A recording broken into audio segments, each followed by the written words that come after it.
ইসলামে কোনো ব্যক্তিকে জাহান্নামী বলার অর্থ কি?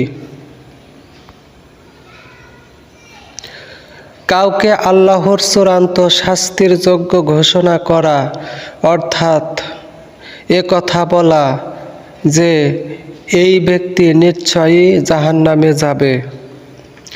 কিন্তু ইসলামে মানুষের চূড়ান্ত পরিণাম জান্নাত বা জাহান্নাম কেবল আল্লাহ তাআলাই জানেন। আল্লাহ তাআলা বলেন, নিশ্চয়ই তোমার প্রতিপালকই উত্তমভাবে জানেন কে তার পথে সৎপথে রয়েছে এবং কে পথভ্রষ্ট।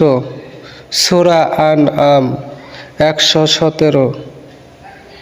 অর্থাৎ মানুষ যতই পাপী হোক, সে যদি তওবা করে আল্লাহ চাইলে ক্ষমা করে দিতে পারেন। আবার কেউ বাহ্যিকভাবে ভালো হলেও যদি অন্তরে নিফাক থাকে, আল্লাহই জানেন তার পরিণাম।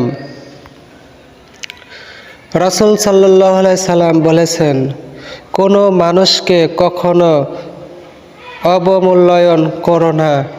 হতে পারে সে এমন অবস্থায় আল্লাহর রহমত লাভ করবে যা তোমরা জানো না। সহিহ মুসলিম। আরেক হাদিসে রাসূল সাল্লাল্লাহু আলাইহি ওয়াসাল্লাম বলেন, যে ব্যক্তি বলে অমুক ব্যক্তি জাহান্নামী, তাহলে যদি সে তেমন না হয় তবে এই কথা যে বলে তার উপর ফিরে আসে। অন্যকে জাহান্নামী বলা নিজের জন্য বিপদ ডেকে আনার শামিল।